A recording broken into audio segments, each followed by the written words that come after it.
I would actually encourage all of you to think about what does that conversation look like with a higher priced listing in my neighborhood? What is the value that I'm going to provide? How would I stand out compared to the competition? And I mentioned to you guys there's less competition. There's less agents that feel comfortable going after those luxury listings. So the only competition you're really going to have is probably just a handful of agents, maybe a half dozen, that do all of the business in that category. When you have these conversations with people, it's actually really important that you're not overly excited, that you're not overly expressive of the fact that you don't do a lot of deals in that price point. I would really focus on the value proposition of what is it that I can do different and uniquely to set myself apart. And maybe the best selling prop you have early on is, hey, I can just tell you, Mr. and Mrs. Seller, I'm just going to work way harder than that other agent that's got 15 properties already listed. Like, I'm going to be way more dedicated on really focusing on moving your listing forward. And here's all the things that they offer that I'm going to offer as well. You're just going to get more service from me because today they're not going to be able to offer you that level of service. What I love to do on these calls is I'll give a little introduction to myself because some of you are new faces, which is awesome. Want to hear where you guys are from. A little bit about me real quick. Jake Nicole over here in Ancaster, Ontario, about an hour south of Toronto. And just to give you some kind of quick perspective on my background, I've been in real estate now the last 3 years. And my first year in the business, I won Rookie of the Year with EXP. So that was my little tiny claim to fame.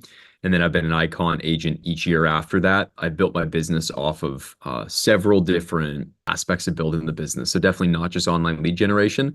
I've done everything from really diving deep into door knocking, open houses, and I would say all of it works. So I've tried to narrow in and have a tight focus on fantastic open houses, really understanding door knocking strategies and tying that in with nice online lead gen. This year, just for some quick perspective, I sold about $26 million worth of real estate at the time of this recording from January to now. And my average house price, to give you guys some further context, would be about $900,000 would be my average sale price, just to give you guys some quick perspective. So going around the room here real fast, because I got some cameras on. And by the way, guys, if you're listening and you can throw your camera on, even if you don't plan on speaking or whatever, would love to have you throw your camera on. Super helpful for me to see your faces. Let's get started right away with Rodney over there, my friend. Why don't you let me know where you're joining in from today, and maybe just a quick little intro to yourself. Unmute yourself there and we'll be good to go. Sorry. I'm from Troy, Michigan, which is about 20 minutes north of Detroit. Been in the real estate business for about 20 years, off and on, in and out, mostly on the last 8 years. In fact, completely on the last 8 years. And today I had a $1.5 million listing appointment, which Let's I hope. go, man. And they told me they're going to buy a condo, downsize and buy a condo for $600,000 in cash, and then sell their house. They're not in a hurry to sell, but it was a lead that came off Meskula. So awesome, man. That's what I want to hear. Now it's just your job to nurture them until they're ready. So good stuff, Rodney. Good to meet you, buddy. Thank you. Let's keep rolling around here. Nav, where are you joining in from? Hey, Jake. Yeah, my name's Nav. I'm coming in from Mississauga, very close to you, I think, less than an hour. Very similar as you. I licensed for about 5 years now, so I kind of joined just before the COVID market. I was lucky there. And new to Meskula about 2-3 weeks in, so just happy to hop in and learn. And I was actually, before Meskula, I was really had door knocking, kind of like you. So it was cool to watch some of your content. I was watching some of the older videos that they have posted on their university, so it's cool to hop in and watch one live now. Awesome, man. That's so good to have you on here, buddy. Well, I'm glad to hear it, Nav. And yeah, you're down the road. For some context, Nav's about 40 minutes away from where I am here in Ancaster. So nice and close, man. And good to hear you're out there hustling, doing all the things that work. Mike, Bill, recognize some of your guys' faces. So it's good to see you back on here, which is awesome. Rocky, where are you joining in from? What's going on, my friend? Can you hear me? Yeah, I can hear you perfect, man. I'm very new. I just joined about a week ago. I'm joining you from the GTA, the Toronto area, Caledon, to be precise. Nice. Yeah, lots of Ontario in the house, which is great. So very good stuff. And I think you know what? That's perfect. If anybody else, you guys throw your cameras on, it'll help me just kind of address you guys as we go. And if you don't want to be called on, you can just drop a little note or something in the chat, which would be great. Melissa, that's another face that I don't recognize. Do you want to share where you're from real quick? Yeah, I'm from Vancouver, Washington, right across the river from Portland, Oregon. And I've been in real estate for 19 years and jumping on to see how this goes and hope it's good so far. I'm liking it and it's true and it's a good thing because and a meeting a couple days ago, as I was saying, I've been scammed so many times. So I'm going to give this one a try and see what happens. Yeah, not fun being scammed. What I will say is, just for some context too, like I don't work for Meskula. I'm like all of you guys. I'm actually somebody who consumes the service and built a bit of a relationship with, Etu, the owner, and we kind of became buddies through that. But yeah, at the end of the day, I use the service same as all you guys. So I'm definitely not over here to be a salesperson for it, but I'm happy to share what's working for me. And it's good to meet you. So you're not getting scammed, Melissa. That's good. It's a good start. Oh, that's good. And I look forward and I think it's going to turn out okay and good. So Awesome. Melissa, I can attest to that too, as I think I did before you jumped on. Did you hear my little brief update? No. I told everybody here that I just came from a $1.5 million listing appointment with Meskula being the lead source for that. And I thought I was scanned by a number of different organizations before too, but these guys are real deal. They provide tons of support and coaching and all that kind of stuff. It's great. Well, that's good to know because, yeah, the previous one I was with, I paid $400 up front and within 2 weeks, all their lines were disconnected and their sites don't even work anymore. So I disputed it with my credit card. So they paid me back at least. Yeah. So that's good to hear. Awesome. Well, let's jump right in, guys. It's good to meet everybody. Good to hear where you guys are from, the things that are working for you. Here's what I like to do. What I would love to do is in the chat, let's spend the next just 30 seconds for you guys dropping in really quick. Anything that's like a primary focus of something you're trying to work on right now. For those who are just joining as well, I mentioned that, my name's Jake. I'm over here joining you guys from Ancaster, Ontario, about an hour south of Toronto. And, this year, just to give a little bit of credibility to what I'll share today, is I've got a team, and my team right now is about 8 agents. Myself and my co-founder, he's done about $28 million in sales so far this year. I've done about 26, so he's a couple $1 million up on me. And our team as a total has sold something like $90 million worth of real estate so far this year. So we're definitely a team that sells lots of real estate per head. And I am more than happy to share everything that's working for us. And what I like to do is just go ahead and give you guys a second to actually share what it is that would be valuable before I just start spraying you guys with information and then praying that it lands and it's useful, because we could take this a lot of different directions today. A couple of things that definitely make sense for us to chat through is things like scripts. We can definitely spend some time talking about how you guys navigate conversations and how you move the needle forward. And one of the things I'll start with, while you guys go ahead and just take a minute in the chat there and drop a couple things you want to work on. One of the things I'll share right away, because Rodney, you're mentioning over there, you've got this $1.5 million listing. Maybe just by a little show of hands here in the chat, and you guys can drop in a little, emoji. I think if you click on the more button or something, you can drop a little emoji. For how many of you guys is 1 million or 1.5 million like a large price point? Is that a big price point for some of you guys? Yeah, I know, Rodney, for you in your market, being, a little bit south of Detroit, that's a big price point. For some of you guys, it is. So here in the GTA, that would be, in the greater Toronto area, that would be like a slightly, depending on where you are, slightly above average. Like average would be like 900,000, maybe one would kind of be the normal price points. Lots of $500,000 price points in like, more quiet suburban areas, not much below that. And then luxury really kind of starts around, I'd say like 1.7 and up is where you start to get a little more luxury, with things going, as high as $10 million on the water in Oakville or 20 million bucks in Toronto, depending on where you are, for like, really beautiful, expansive homes. So the reason I bring this up is the very first thing that I want to share that I think is incredibly important to chat through is actually the mindset of you guys being willing to go after some higher price points. And the reason I want to start here is that you're going to get all kinds of people from your Meskula leads that'll come in. You'll get people that are like at the lowest end of your market's price point. And I have had several people come through some really simple Meskula Facebook ads that are simply $4 million houses. And you're like, wow, I'm really shocked that this person's over here on Facebook asking how much their house is worth, but I'm seeing it more and more right now. So what I want to encourage you guys in is the mindset of being able to go in and be somebody who belongs at those doors. So for myself, I'm increasingly going after the luxury market where I'm focusing more and more on properties that for me are about $2 million and up. That's kind of my target market now. And what I'm noticing is that that is actually a less competitive market in some ways to compete in. And here's what I mean. When you're competing in the luxury category, whatever your market center looks like, there's going to be less competition right away because there's going to be a whole bunch of real estate agents that don't feel confident. They don't feel like they've got the expertise, the knowledge. They don't have that ability to be in front of a seller or a buyer that's asking them big questions about luxury properties and be able to like have a straight face and know the answers to these things. And I would encourage all of you, there's these three things that you can do to make more money in this business. You either sell more houses, you either charge more commission, or you sell more expensive houses. Those are really our three levers in this business. And I spend a lot of time thinking about this because for a lot of us, our commissions maybe feel a little bit fixed. And I'll just ignore the giant, NAR conversation that we could have. But our commissions feel like they're probably, if you're in certain areas of Toronto, maybe you're getting a 2% on the listing side or a 2.5%. And then the States, some markets, you've got more of that 3%. That's much less common here. So that is a hard thing to change. And then the next conversation is, well, we could sell more houses or we could sell more expensive houses. I'll tell you guys that last year for me, selling 60 houses, I started to realize that selling more houses wasn't really lighting my fire anymore. And I'm thinking a lot more about how do I sell more expensive houses so I can go deeper on my marketing, deeper on the relationships, and build a business around that. So on this note, here's what I would encourage all of you to do.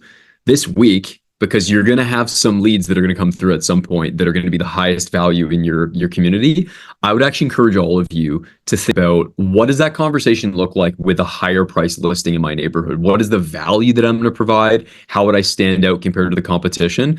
And I mentioned to you guys there's less competition. There's less agents that feel comfortable going after those luxury listings. So the only competition you're really going to have is probably just a handful of agents, maybe a half dozen, that do all of the business in that category.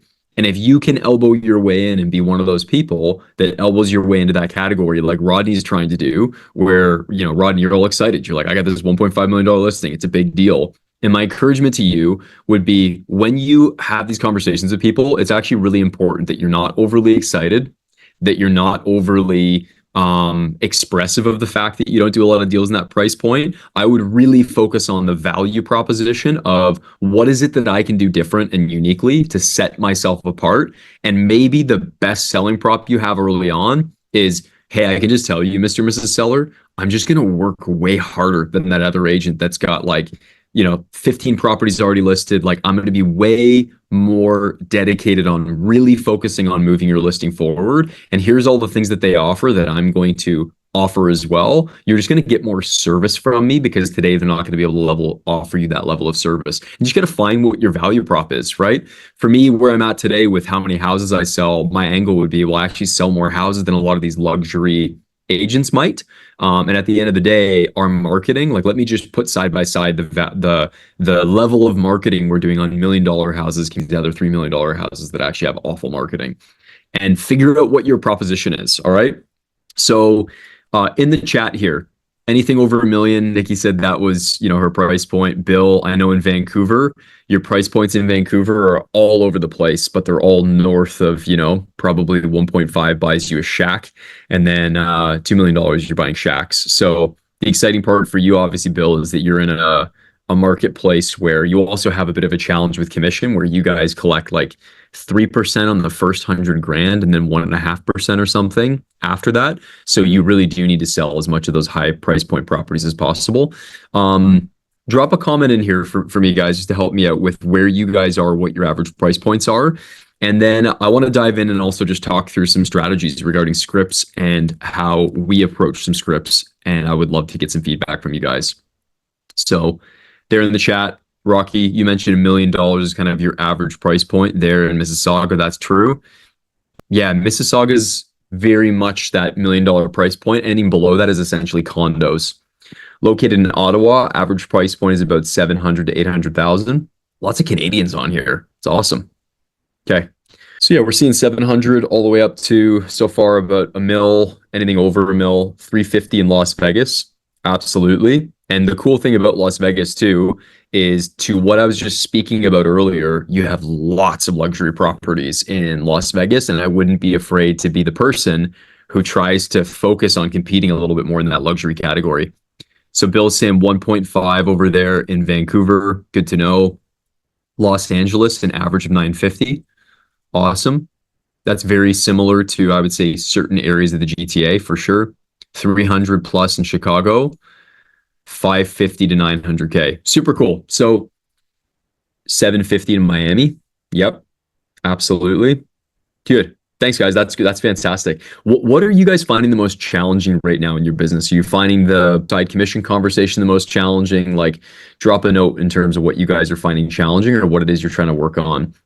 Jennifer shared average price point really dependent on the area. Nashville proper is 465, surrounding burbs 700 to 850. I'm actually surprised Nashville is not even higher than that, because I was in Nashville in March and I was amazed at how high end some of those properties were, like 12th Ave and stuff in those areas. Pretty amazing. Getting luxury certified, love it. Luxury is 1.5 and very dependent on the home. Cool. Okay. And apparently you guys have no other big challenges you're facing. So would love to hear more of the challenges. Yeah, you had a question there, Rodney, real quick? And my big challenge is really where to meet the people that have these homes that are worth $1 million plus, you know? I love it. I love it. So let's talk about it. Here's my thoughts. If you guys want to go price points, I highly encourage you. So right now, one of the verticals of your marketing, think about it this way. One of your pillars is you do online lead generation. And your online lead generation strategy at the moment with Meskula is you have Facebook ads that run, that deliver people that have requested home evaluations. And there's a lot of different ways you can approach it. My encouragement to you is you reach out to those people as much as possible over phone calls, trying to connect, and then don't hesitate to be the person who has the courage. For some of you, might be like, this is easy, but for some of you, maybe you need the courage to go and knock on that door and say, hey, don't mean to be rude, I'm actually here door knocking in the neighborhood. I think you guys might have even asked for home evaluation at some point, but I just wanted to know, you guys still looking for any kind of home evaluation? We're doing one for one of your neighbors here, and I figured I'd just pop by and introduce myself. It's like, you go and do that and knock on doors, you're going to have so many more conversations, and you're taking the reins and taking control, from my perspective, of your future, of what you're able to go and do in terms of generating business. So I want to tell you guys a quick story, Rodney, to your point of how do you go meet these people. 2 years ago, I went and door knocked a bunch of very, very high-end luxury homes. And I would say I door knocked maybe 10 of them. So not even a huge amount of them. Just on one of the days that I was out door knocking, I went after a bunch of luxury houses. And I met this lady named Sylvia. She invited me into their house. And this is a 6,100 square foot custom built French chateau style house, just to give you guys some perspective on the scale of it. Like, this is an intimidating door to knock on. The kind of door where you knock on it, you're like, I don't even know if anybody's going to hear me knocking on this door. And knocked on the door. This lady answered the door. She's like, hey, number one, we're never moving. We just moved into this house like 3 years ago. We just finished building it and moving in like 3 years ago. And we're going to live here until we die. And she's like, but I'd be happy to show you it for a second. You want to see some of it? And I was like, absolutely.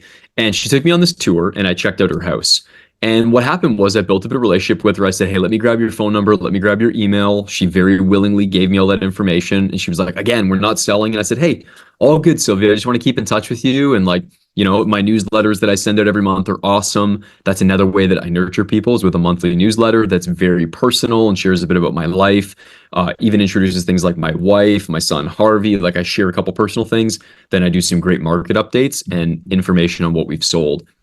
So I get Sylvia's information. And then about 4 weeks ago, I'm on Instagram in the morning and I see a direct message come in from some username I don't recognize. And I check out the message and she says, hey, you door knocked on my house 2 years ago. My name's Sylvia. Put it in her full name and I immediately knew who she was. And she said, we're thinking about selling. Can you give me a call? And I gave her a call and I said, Sylvia, you're never moving. Like, what do you mean? Why are you moving? And anyways, the moral of the story is, I said, between now and 2 years ago, Sylvia, when I met you, how many real estate agents have knocked on your door? She's like, you're the only person that's knocked on her door. And what that told me was that that house is intimidating as crap. It's a big, giant place that's very intimidating, security cameras all up front. And it's like, that's actually amazing opportunities for you to go meet people. So my encouragement to you, Rodney, is you have a huge opportunity. You have a listing that's above average price point for you.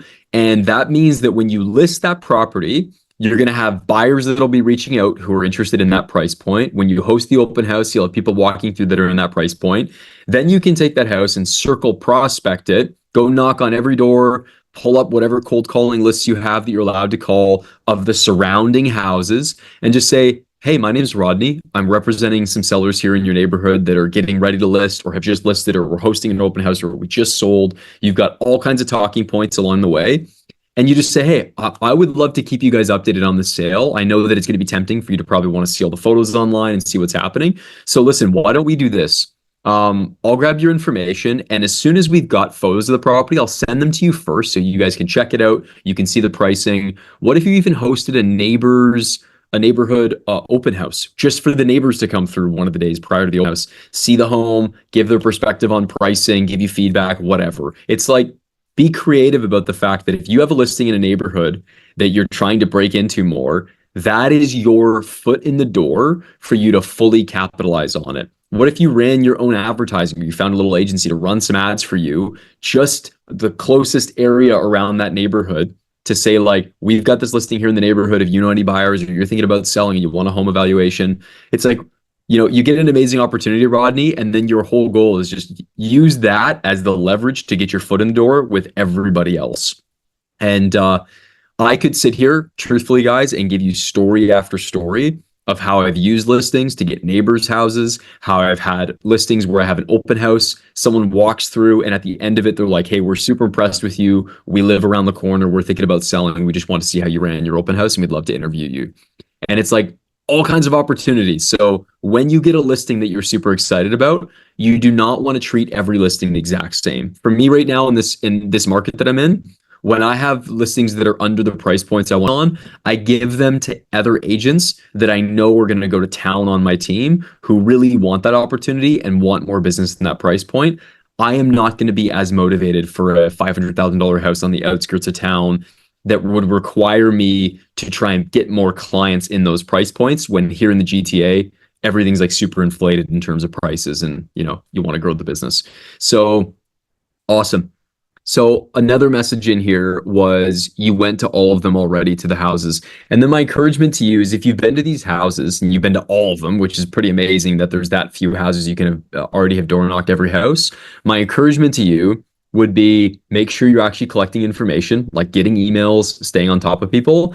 And then I would say, don't be afraid to door knock their house like every 6 months. Lots of people won't remember you, or their situations change, circumstances change, or they do remember you and they're impressed that you're out working hard and getting after stuff. So yeah, I wouldn't be afraid, and I wouldn't hesitate to go after some of those opportunities.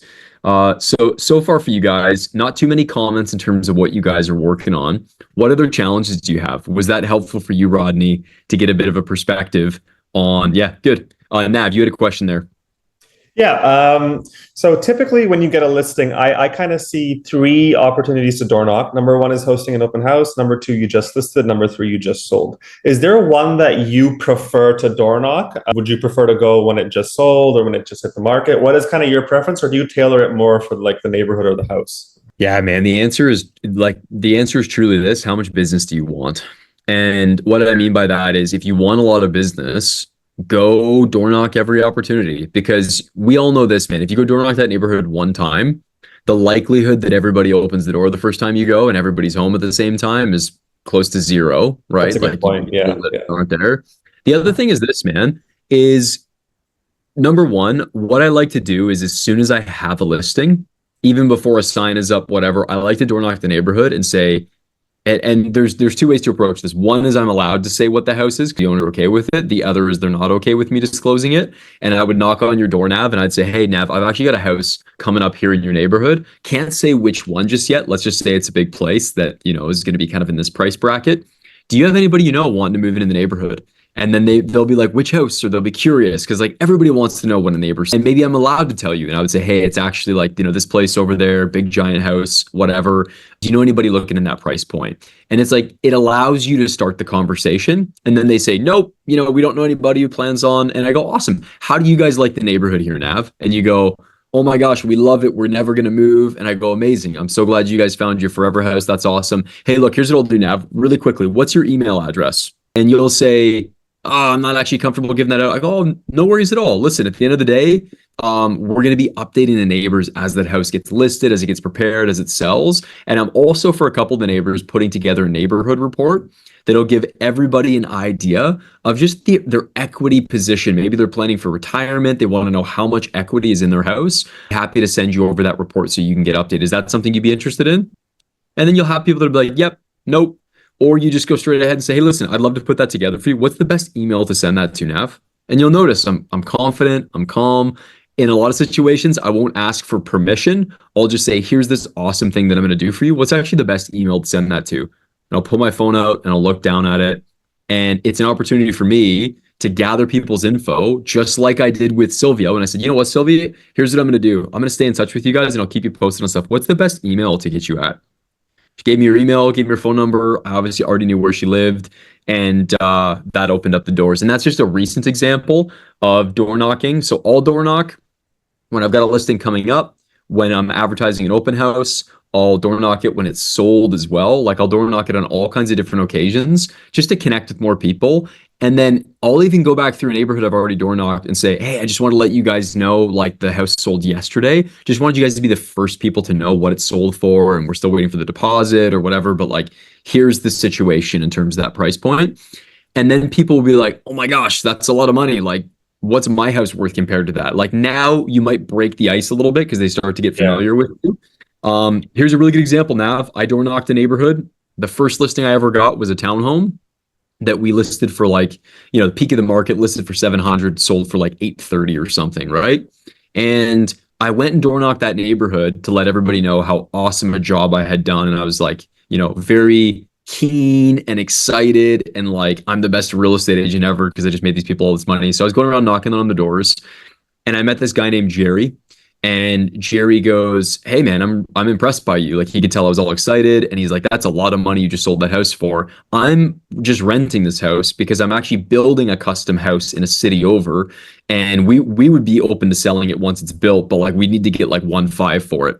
And I said, amazing, man. I'm the guy to help you when the time comes. Let's stay in touch. What's the best email, whatever, phone number. And then I stayed in touch with him. And 4 months later, I sold that house and we sold it for 1.513, right? And then I used that property to throw in a huge open house. And I met a lady named Jessie who reached out to me the next day and was like, that open house is amazing. Loved your enthusiasm. What a great event. My mom and I want to buy a house. I was like, amazing. When do you guys want to go see it? She's like, actually went through the open house right after yours. We just want you to write the offer. And then I wrote the offer for them and they're like, Jake, we actually have 2 houses that we need to sell now. Can you help us? And I was like, amazing. So it's like door knocking literally opens more doors than you'll realize. And then throwing great open houses, like some of these are just my no-brainer things that I think are super, super helpful. So is that helpful, buddy?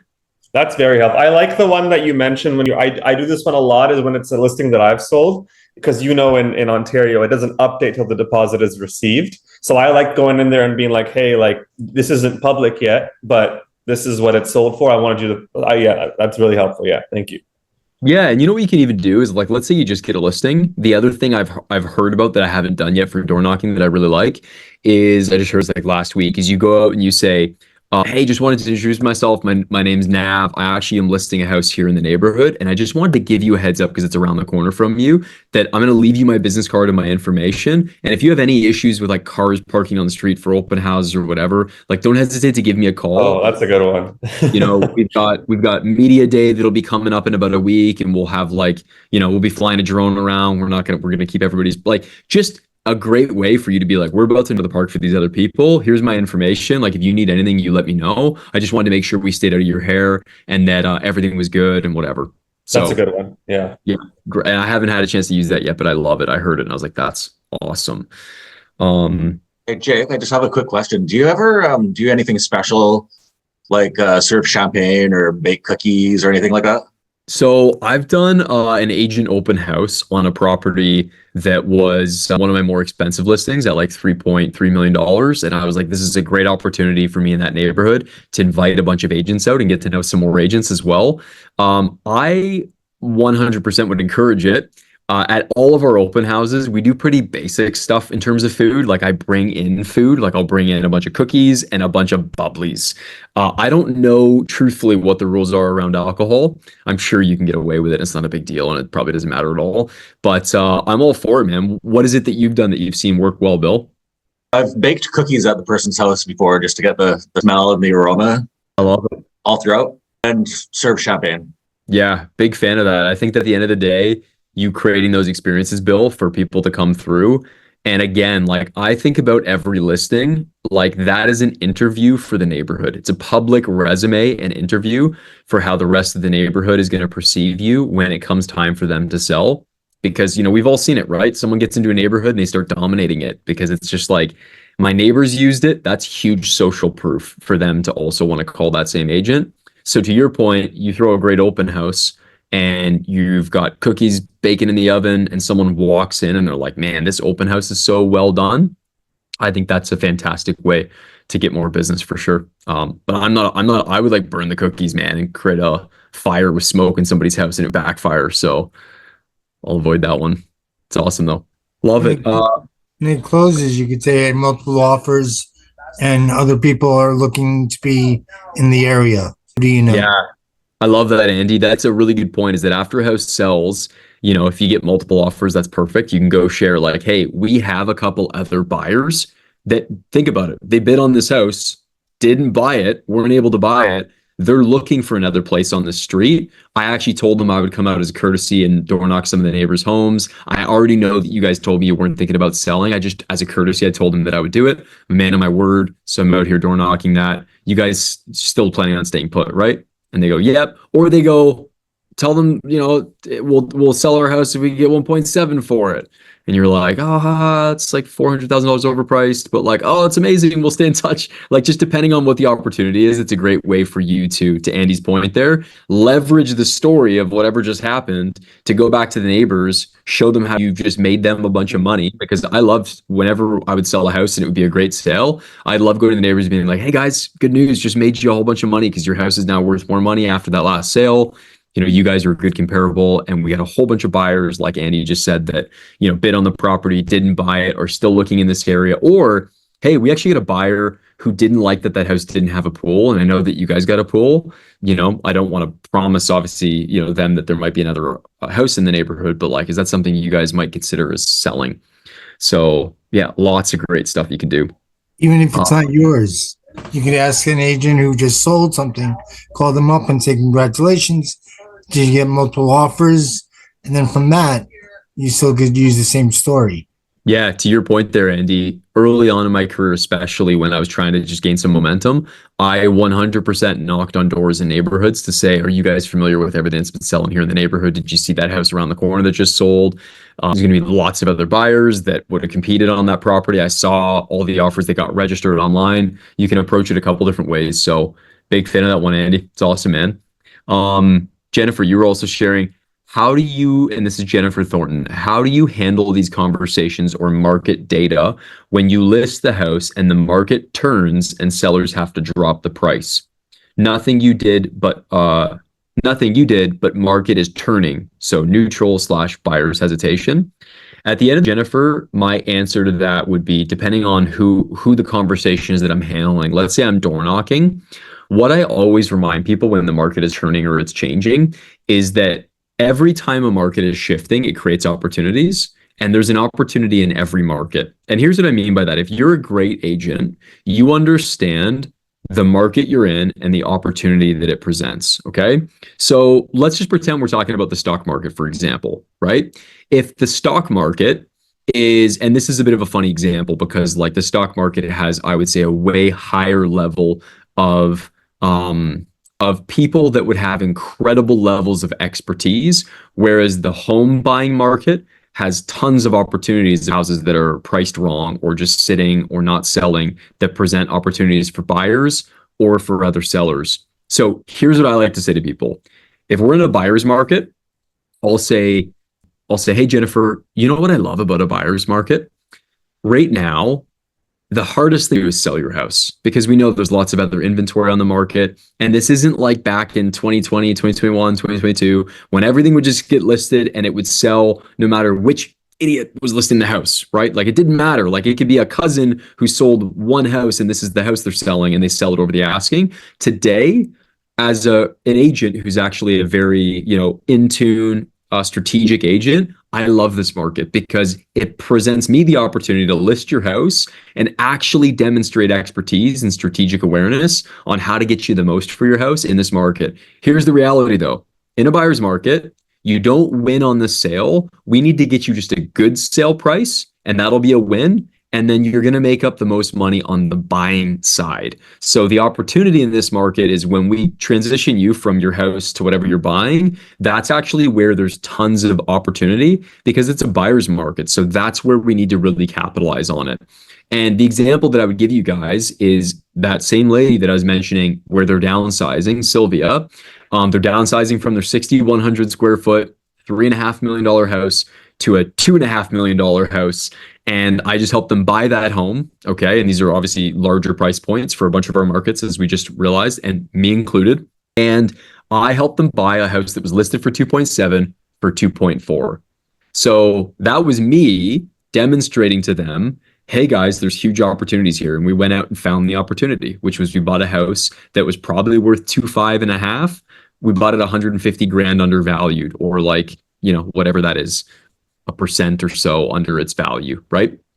Or 10% almost under its value, 5%. So the point for you guys is whatever market you're in, you figure out the narrative. When it's a seller's market, that's actually when I find the narrative is a little bit harder because you're buying blind. And then you also need to go out and just trust that when it's your turn to sell, because you just purchased something with no conditions and you got to close on it, you're just trusting that when it's your turn to go out and sell, the market is also just going to be pandemonium and you're going to sell for lots of money. So in both situations, actually, the value proposition is like, we're going to be the best at selling your house. Here's the benefit to you in that process. And we're also going to be the best at helping you buy a house and navigate the market that we're in, whether it's a buyer's market and a seller's market. And here's the pros and cons of each market and how we're going to help you navigate it. Does that make sense? Jennifer, let me just see here. You still on the call? Yeah, there you are, Jennifer. I'm processing that. I think I'm thinking about a few people I'm talking to in particular. Several sellers are thinking they're a little low to the game and they're still thinking that they're going to get 2022 prices. Yeah. So I'm like, oh, honey boo. Okay. How am I going to approach this conversation? You know what I always do, Jennifer, is I always do this because I'm navigating, like all of us on this call are navigating these conversations because it takes people a while to wake up, because like we do this every day, but for them, they've only maybe thought about house prices like a dozen times since prices have changed. And they've mostly talked to their one neighbor who made a fortune when they sold, and they keep thinking that's still relevant. So here's how I approach that conversation, Jennifer, is they say, Jake, my house is worth 1.5 million, or I think it's worth 1.5 when I know it's worth like 1.1, right? Is I'll say this, you know what, Mr. and Mrs. Seller, let's say the name's John. So you know what, John, you are 100% right that your house is worth 1.5 at the peak of the market. And let me explain what I mean by that. Your neighbor's house that sold at the peak of the market. And that was actually February 2022. Do you know, John, what happened from February 2022 to about July of 2022? And they'll be like, market went up, market whatever. You go, the market actually went down 27%. From February to July. And then from July of 2022 to today, the market's only regained about 7 or 8%. So the market's still down almost roughly 20% from the peak of the market. And I'll let that sink in for a minute. But like, I'll always start, to your point, Jennifer, by being like, oh, hey, John, awesome. I'm like 1.5. Listen, not only you're right that your house is worth 1.5, but it was at the peak of the market. Let me show you what that looks like. And I'll always start the conversation by being like, awesome, super cool. The mistake I've made in a couple situations is I'd be like, whoa, 1.5, like essentially like gesturing like you're an idiot and I know more than you and like you don't know what you're talking about. And now what I've done is I've sat across the table and I've allowed them to get defensive, because now they need to defend themselves, or they need to acknowledge that they don't know what they're talking about. And those are uncomfortable things to do. So it's easier for them to just fight a little bit and be like, yeah, but my house has this and that house doesn't have that. And instead I'll go, look, awesome. Like, and here's the reality too, John. I want to get you as much money for your house as possible because that's my bragging rights. Let me show you what that actually looks like and what's sold recently, because you're not wrong that your house should be worth that. It's just the market's changed a lot since those prices. Like, I'll be honest, John, my house was worth like 1 point whatever at the peak of the market, and today it's more in this like 1.4 1.5 range, and it sucks, man, that the market's changed so much, but like that's kind of where things are sitting now. Does that make sense, Sean? And now I'm like on their side. I'm like, hey, I totally agree. I get it. I'm even saying things like I agree. And then I'm clearly rebuttaling that I agree with them, but I'm doing it in kind of a sneaky way where I'm taking them on a little bit of a ride to be like, I agree with you at this point in time. And here's kind of how we got to where we are today. Because people don't know. They don't know the market. And you dropped 27%, or you ask them that question first to put them on, and then you demonstrate like while being friendly, like actual factual information. It'll cause them to pause a little bit and be like, oh dang, like I actually don't know what I'm talking about. Because you want that to gently sink in for people, where you'll be like, oh, by the way, like I'm sure, and I'll say this to people all the time, it's incredibly persuasive from my perspective, is I'll say, by the way, John, I'm sure I'm telling you stuff you already know, and you're probably very familiar with all of this. And I'll suggest to them that I'm not teaching them anything. They probably know all this. I'm just maybe giving them a bit of a different angle or different perspective, because we know that they don't know this information. But by presenting it that way, I'm also giving them a chance to be like, oh, yeah, for sure. Oh, that's cool, though. I hadn't thought about that thing or whatever, right? Now, having said all of this, there's also still just people that are completely out to lunch. And my recommendation is be very cautious in just taking overpriced listings, because I've done a bunch of them. Doesn't tend to work out the way that I wish that it would. Either you end up getting them down on price, but they hate you anyway, or they don't come down on price and you waste money on staging, on preparation, whatever else. And then all the neighbors see that you're listing houses at wrong prices, and they're like, well, that agent wasn't able to sell that house. So very, very mindful of those things. Rodney, hit me. Real quick, I have to go in a second here, but I had a coach one time tell me that we don't list properties anymore. We professionally market them. That's right. Drop the word list and start using professionally market. Yeah. So when you're professionally market a house, to your question earlier, Rodney, which is how do you advertise an open house besides in the MLS?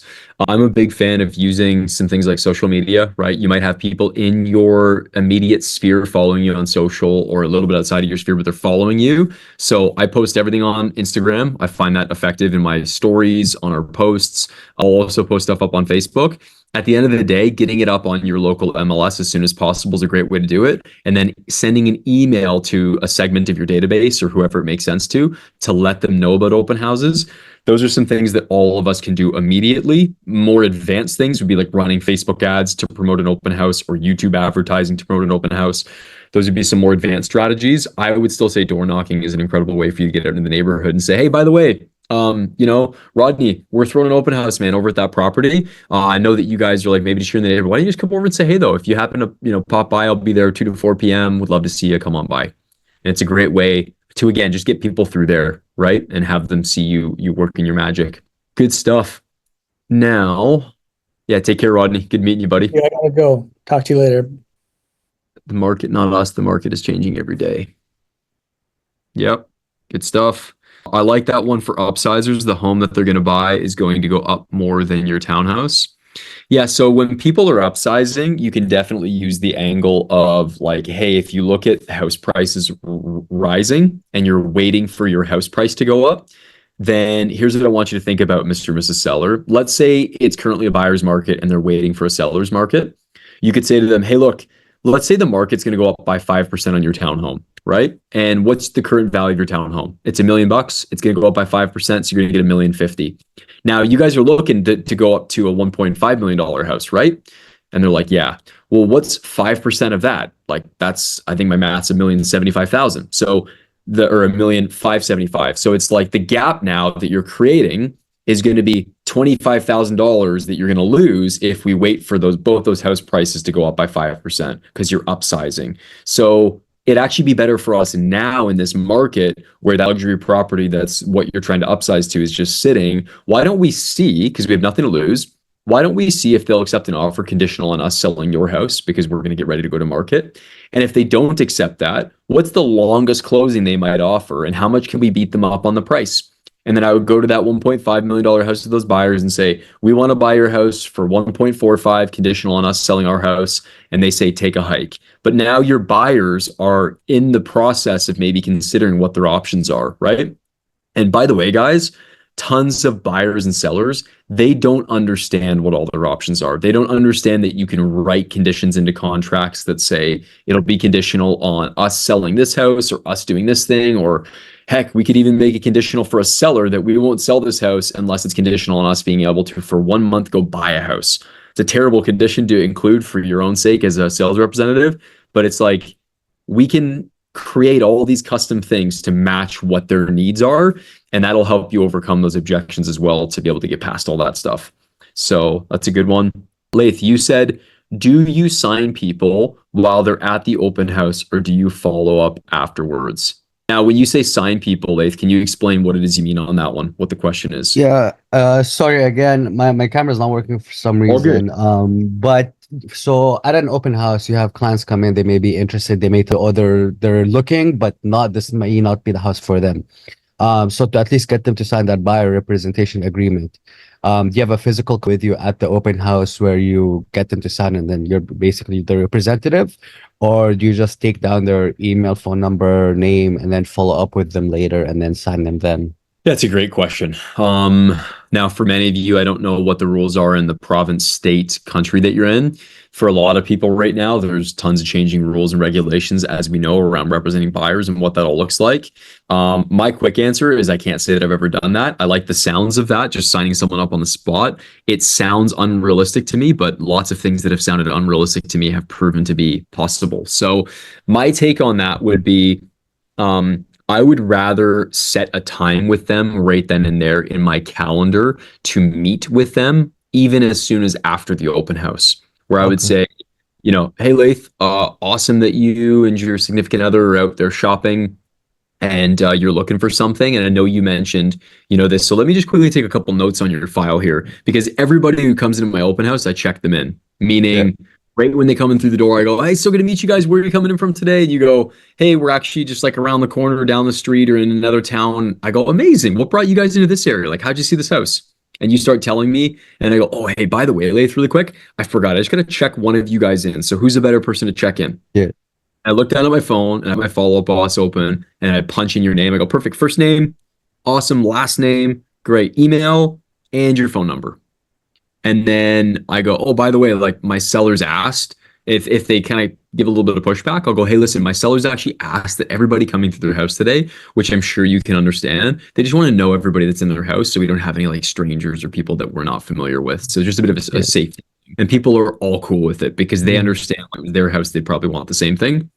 So I grab your info and I can even say, hey, look, if you really don't want to be contacted, I'll put you on like the do not call list, but at least I can make sure that I checked everybody in like my seller asked me to, right? And I've never had somebody say no to that. So then what I would do, Laith, is you would start to describe what you're looking for. I'd say, hey, let me do this. You know what? What are you guys doing today at about 5 p.m.? I'll be done here at 4, whatever, 4:30, whatever time. What are you guys doing at 4:30? You'd be like, oh, nothing. Or like, we got some plans. Like, okay, cool. You know, let's do this. Beginning, middle, or end of next week, when's the best time for us to just have a little conversation about what it is you guys are looking for? Obviously, I got to get back to the open house here. And I'd love to walk you guys through your options because there's a couple houses that might be a better fit for you guys that I'd be happy to send your way. And I would go for the close on getting something in the calendar. And then I would also follow up with them after the open house to just say, hey, by the way, I know I was a little rushed. Just wanted to say, looking forward to connecting with you guys on Tuesday. Hey, listen, while I've got you though, Laith, tell me a little bit more about what you guys are looking for. And I would not miss an opportunity to just gather as much information as possible so that ideally I can get a search set up or something started for that person. Yeah. That's how I would approach it, to build some rapport, to show some value, so that when I go for the kill or a close, they're already starting to feel like, well, we actually want to work with this guy. Okay. That makes sense. Perfect. Thank you. Awesome. You got it. Nav, hit me, man. I was curious, just because we're based in the same province. What is your thoughts on or success with telelisting and calling through that way? Have you ever tried that? Like, because I just know it's so different from the States, the information that we're given. And to call people, like, what are your thoughts? I had 2 questions, but that's one of them. My quick answer is that I myself have not done too much of it, truthfully. Yeah. The long answer is about 2 weeks ago, a new team member came onto my team who like chat GPT'd some script that he could use and just started calling tons of people through telelisting. And he's Yeah. had like 3 appointments already. And I was blown away. It broke all of my perspectives on what I thought was possible. So it works. It's just everything in real estate is a numbers game. Some things are harder in that they're a way bigger numbers game, and other things are less volume of calls you need to make, but they either cost more time up front, they cost more money for lead generation. Like, it's all a game, man. So that's my answer. Bill, that's a perfect segue to my second question. I was actually a very big door knocker before I joined Meskula. Now I'm setting about 2-3 home evaluations a week, just like, hey, let me come over. I'm going to be in your area after they sign up. No, not even for the sake of selling or whatever, right? Now I'm finding it really hard to get out and door knock for the same purpose when Meskula is about like a quarter of the time, right? Any advice for that? Because I used to really do it, but now I'm like, do I really want to do it when I can just wait for someone to sign up, you know?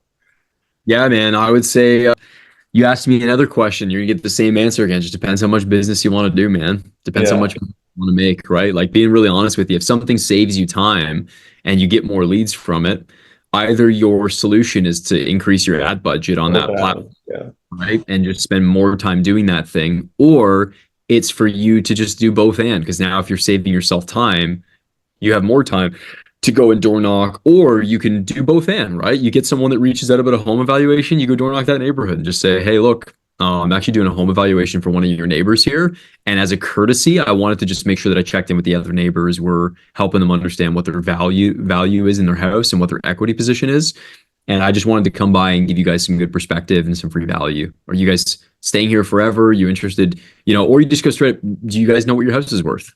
And they say yes. Oh, amazing. What's it worth? Or they say no, and you go, oh, why is that? Why do you not care? Like, whatever. You guys staying here forever? Do you not like need to refinance at any point? Like, whatever. My answer's for you, man. Awesome. Thank you. You got it, buddy. Awesome questions today, guys. Tons of good conversation. I love all the, hands raised, questions asked. It's awesome. Daniel, you asked if I had an app, and I kind of answered that toward the end, which is I use Follow Up Boss for everything. So I just use my CRM. If I'm ever in a rush and like sometimes apps freeze or something's going on, I'll just pop open Notes and write down everybody's information on my iPhone in Notes. The goal is like definitely speed, but I personally love just inputting everybody right into the CRM. And what I'll even do is while I'm inputting them, I'll turn my shoulder like this towards them so they can see, and I'll type it. And the reason I'll do that is so that they can see that I'm just filling it in on a form. It looks, I would say, more genuine if I'm like, hey, let me just show you what I'm doing over here. Like just inputting your name in this form. And then if I make a spelling error or a number, grammatical or whatever error, they can also, which I've had happen on a lot of occasions where they go, no, it's like LOL. And I'm like, okay, I'm spelling it all wrong. And they'll help me, identify them that I just made. And then I'll like, great, okay, good. And I'll even select like open house attendee in front of them on my little drop down menu of lead source. And then it's just like a great way to showcase what it is you're doing and just actually checking somebody in. So there's the quick answer for you, Daniel. I'll Melissa. also say I use a CRM too. I use KV Core, and how I actually get listings. I don't ever knock on doors. But I have 3 right now, and I run ads. Click on them. I get their name, their number, their email, and I upload them into my KV Core. And how I end up getting a lot of my listings is throughout the years, I don't ever give up. Every 2 to 3 weeks, I get personal. I'll send them a text. Hey, just checking in. Once they start talking to me and they'll tell me a story of, well, my son's in town this week. I'll make notes. Oh, their son was in town this week. And then 3 weeks later, hey, I'll read that and then follow up. Looks like, I hope you had a good time with your son. Was just checking in if you had any questions on any of the properties I've been showing. And literally it takes a while, about a year to 3 years later, they're ready and they'll call me and they say I was the only agent that ever kept following up with them. And they're ready to go look, but they need to sell their house first. So then we get their house on the market and then I help them as buyers. And I just always stay on top. Like I think in my KV Core, it says I have like 48 to call today or text today. So, and it's like an hour, 2 hours on those calls, but it adds up and pays off. That's the job, Melissa. So that's amazing. How long have you been selling real estate for now, Melissa? 19 years. You know what? And Amazing. I've actually never done door knocking ever. I always kind of run a lot of ads and stay on top of them and follow up, and word gets around and they like me, and I always stay very personal with them and make any personal notes because people like that when you call back and say something that they told you in the past. They're like, wow, I'm surprised you remembered that, and it works out for me. You know what's so cool about this business is I've found it amazing how there's so many, like even if you read the MREA book, right, Millionaire Real Estate Agent book, and you listen to all of those stories of like all the agents that are sprinkled throughout the book that are sharing what they've done that works for them, you just realize all of it works. Like all of it works. Everything. Door knocking works. Not doing door knocking works. If you have online lead generation works. Like bus ads work. Billboards work. Like they all work. There's a reason people do them. It's just what your pillars are. And then to your point, Melissa, all of it means nothing if you don't do all the hard work of the following up that is the nurturing that leads to the actual conversion. It's the famous example of like you got to touch somebody on average 12 times for there to be a conversion. And a lot of us just don't follow up with people enough. So the last thing I'll say as well today for just some quick perspective, guys, is like I've heard this is the thing that drives me crazy, is when people are like, that thing doesn't work. Like online ads don't work, door knocking doesn't work, open houses don't work. And like they take all these things that like thousands of agents before them have done to make $1 million a year in GCI and pretend like for some reason it actually doesn't work and it's this big sham. And I always think to myself, like, you don't work. You're not working it. You're not good enough at it. You don't have enough skill. Like you don't understand how to call people and follow up them and manage your database and nurture it. It's like you plant a flower out in a garden and all the flowers, you water them, you give them enough sunlight, they're all going to grow if you follow that thing that makes that flower grow and you understand what it needs. But if you don't water it, you can't say that flower doesn't grow. Like that doesn't work. It's like, nope, you just didn't water it right. Didn't take care of it. You gave too much sunlight, not enough, whatever. My encouragement for you guys is pick a couple things, just like Melissa was sharing. She's figured out what works for her and then she nurtures, people to death, and it works because everybody likes being taken care of. Rocky, hit me. Last question here. It's a big one for me anyway. It's I'm fairly new into this game, in this industry, and I'm meeting a lot of people, getting a lot of contacts. I too was with another company, that lead generation company, didn't quite work out as well. But basically, you said it, nurturing your database. I just joined EXP. These guys give KV Core as part of being a member of EXP. Haven't delved into that too much yet. These guys with Meskula, obviously that is also a CRM. You said I've heard of Follow Up Boss as well. Where do I start? Where do I start plugging these people, these contacts, the neighborhood people I meet? Where do I start plugging them in? Because I don't want to keep shifting my database from here to here to here. I want to just stick with one and then, do drip campaigns, have follow-ups, kind of set in place, have everything all in one joint. Gotcha, right? man. Gotcha, bro. Love the question, man. Yeah. The answer is always focus on your database. Build your database. Put everybody into a database that you own, you take care of. Use the Meskula leads and like that thing, but make sure all those people still funnel into your CRM. Because at the end of the day, your database is that's where all your net worth is, man. Your net worth is in that database. So really take care of it and make sure that everybody that goes in your database is super well labeled, well organized. Go do trainings on KV Core. I'm definitely not a KV Core expert, but what I would say, man, is like also when it comes to databases, all databases work, man. At the end of the day, it's you got to work that database. You got to make it happen and make those phone calls and nurture those people, bro. So my encouragement to you is take all those leads that you're getting and make sure everybody is being transferred over to your KV Core as well. Okay, perfect. How's Follow Up Boss? Is that a little bit more user friendly? It's great, man. If you want to go check out Follow Up Boss, if you go YouTube my name, Jake, Nicolle, Jake Nicole, and you type in realtor or real estate agent, you just type in Follow Up Boss in my name, or I think you even just YouTube Follow Up Boss Realtor, and I'm like the video, got like 4,000 views on a video that's all about how I use Follow Up Boss. So you can go take a look at that. I've only really used Follow Up Boss. I've used other CRMs and other businesses, and I think that it works great. I would say they all probably have pros and cons and, lots of good stuff going. So listen, guys, Thanks so much for the time today. That hour flew by. I had a blast with you guys. And as always, make sure you guys come drop me a little follow there on Instagram, Jake Nicole. I'll follow all of you guys back. If you like today's session and you want even more content, I'll be on here once a month. And the other thing I would say for sure is go drop me a little subscribe on YouTube. It would mean the world to me. I have videos that are produced at a very high level that go really deep into everything that it is that I do in my business, including me breaking down, year by year exactly how much money I made and where all of that business came from. So looking forward to staying in touch, guys. Thanks so much, and God bless everybody. Cheers.